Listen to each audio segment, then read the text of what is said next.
So, Chris, right now, who is your first half MVP?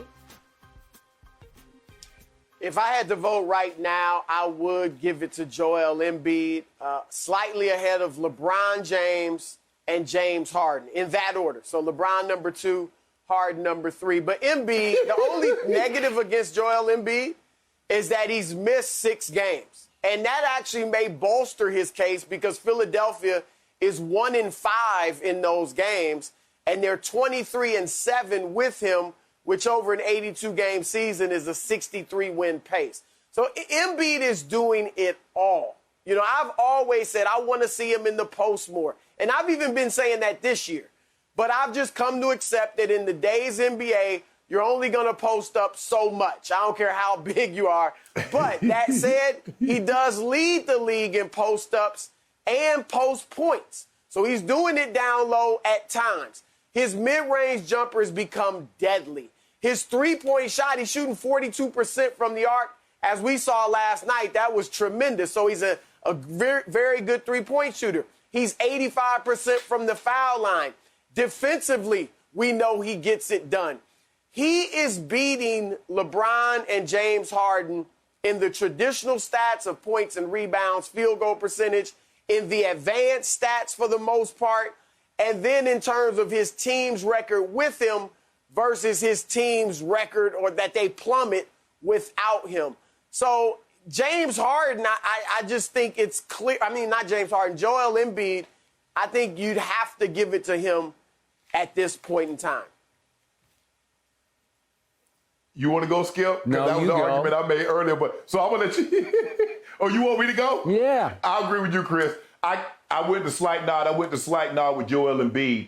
And I mean, and basically our lists are the same. I had Joel Embiid 1. I had LeBron 2. I had Harden 3. I went Nikola Jokic in the 4th spot, and I had Dame Lillard in the 5 spot. But if you put Dame in the 4th spot and Jokic down to 5, I wouldn't be disappointed because Dame really has the most compelling case for MVP because he's played the lion's share of the season without his 2nd and 3rd best players, C.J. McCollum and Yusuf Nurkic. So he's been unbelievable. And although he didn't have a great shooting game last night, nobody can shoot as bad as Dame can in a game. And when it comes to a big moment, rise to the occasion. He's unafraid of any moment. So I love that about his game. But back to Joel Embiid, I agree with you. And because if LeBron, for me, Chris, if LeBron had won that game the other night in which he scored 36 and somehow they could have pulled that game out, I would have kept LeBron in the 1 spot. But because he didn't, and Joel Embiid did what he did, 40 and 19, and he had the wherewithal to like, okay, I'm about to post you up, Ingles. No, I need a 3. Let me hurry up and get out here to the 3-point line and swish it. I give him that. And the question that I have about James Harden, will the voters hold what he did in Houston the first 10 games of the season against him, and will he bring that record? Because are we wiping the slate clean as far as wins and losses in Houston and only accepting Brooklyn, or are we bringing some of that baggage with us over to Brooklyn? But for me right now, the top 3 would be Joel Embiid, LeBron James, and James Harden. So, Chris Broussard, just a day ago on this show, I tried to convince Shannon Sharpe that Joel Embiid is better than Jokic, that I would take Joel any day or night over Jokic. And all of a sudden, off one night's performance against Utah and Philadelphia, I got my man Shannon to see the light. And he's flipped completely, and now he has elevated Joel Embiid even above his man LeBron James for first half MVP. So I want to thank Shannon for seeing the light on Joel Embiid.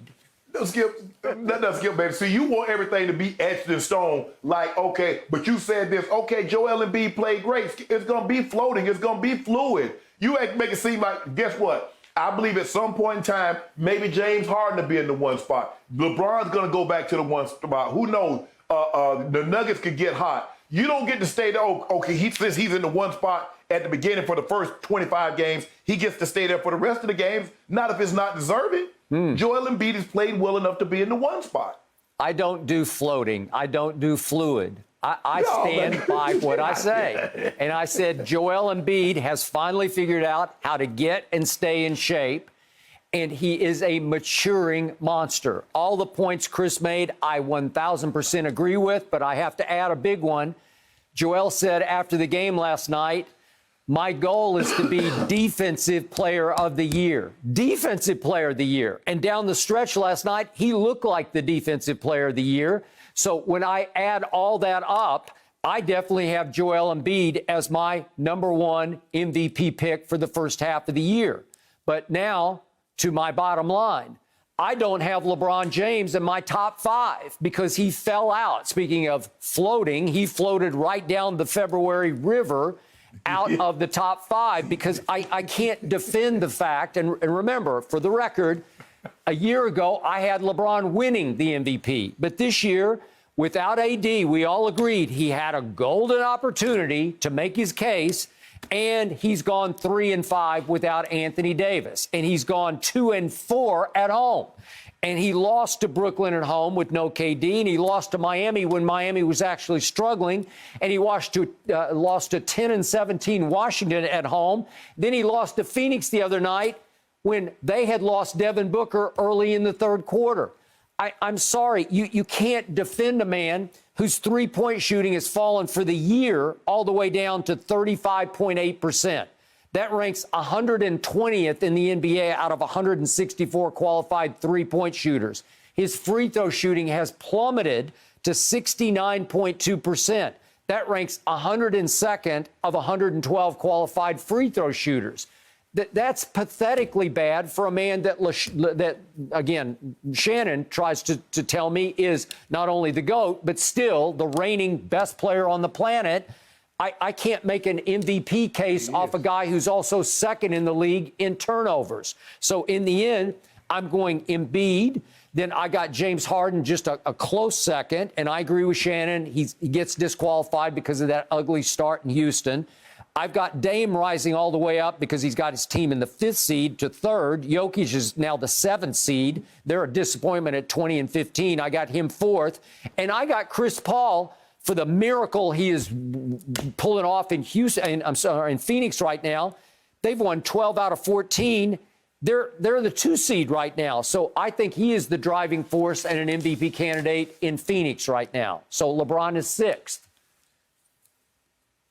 You make some solid points, Skip. I will give you that. Let me answer your question about Harden, Shannon. First of all, I do think it will hurt him if it's close.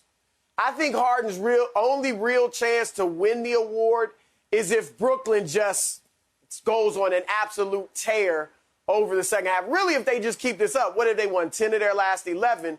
If they were to play at some crazy pace in the second half, put a ton of distance between them and Philadelphia or Milwaukee at second place in the East, then I think he'd have a good chance. But if it's close, like it could be Embiid, it could be Harden, it could be LeBron, Dame, whoever, I think that will work against him. As far as your list, Skip, Dame Lillard, what they lose, 4 straight recently? I mean, I can point to a stretch where they struggled, so I can't just act like LeBron's the only one whose team went through a tough stretch because Dame did that. Jokic, look, I was on Denver radio yesterday, and they were trying to convince me he's the MVP. I said if they were second or maybe even third in the West, Jokic might be the MVP because he's got the highest PER in history right now. And we know his stats are crazy. He's playing great ball. But they're 7th seed. How can I put that ahead of LeBron James? Dame even at the 5th seed. Chris Paul, I'm not going to put him ahead of LeBron. 16 points, 8 assists. Not even like he's dropping a ton of assists, but he has had a great impact on that team. But remember, they were playing well in the bubble, 8-0, and some of that has come over to this year, even without Chris Paul. So I like what he's done. My top 5 would be Embiid, LeBron, Harden, Jokic, and Dame. Or I really agree with Shannon. You could flip Dame and Jokic, and I'm not going to make a stink about it. But I can't. There's LeBron not in the top 5. Skip, how? Come on. Okay. He's ninth. Throw this at you. Yeah. He's ninth in the league in defensive rating, believe it or not. Ninth in the league in defensive rating. Well, just a day ago, he was Number one first in win shares. in win shares. He's number one in win shares. Okay. That's pretty good. You think he's a better defender than Very good. Embiid is? No, but but I'm not talking about now. I'm talking about Dame or Jokic. I'm talking about having him in your top 5. Okay, but I Yeah. feel like both of you are hanging on to the great narrative, the great storyline that LeBron is having the greatest 18th year season that we've ever seen. And if you want to go there, I can't argue with you. No. That's what it is. But if we take Chris, it out and Chris, put it in the vacuum of what's happening right now, he's 6th. How many, Chris, in the history of the game, how many guys have had 26, 8, and 8? Since when is 26, 8, and 8 bad for any year? Forget 18. We're talking about 5, talking about 7, 2, 10. He's 26, 8, and 8. Forget the narrative about how old he is and what year he's in. 26, 8, and 8 is great in any year. Okay, but Shannon. 50% field goal and playing well defensively. Okay, but is he having is he having more impact than James Harden has had since he got to Brooklyn? No. But see, that's here's where I the thing, think the Houston element comes in for Harden. Okay, I got it. And again, So what was James Harden's impact in Houston? Okay, well, I said that disqualifies he him. got with 2 other great players, and now he got impact. Okay, but again, I'm not a big fan of Damian's in the postseason because he's been unclutch in too many big games in postseason play. It's a regular season award. Okay, but in the regular season, you want to talk about clutch shooting?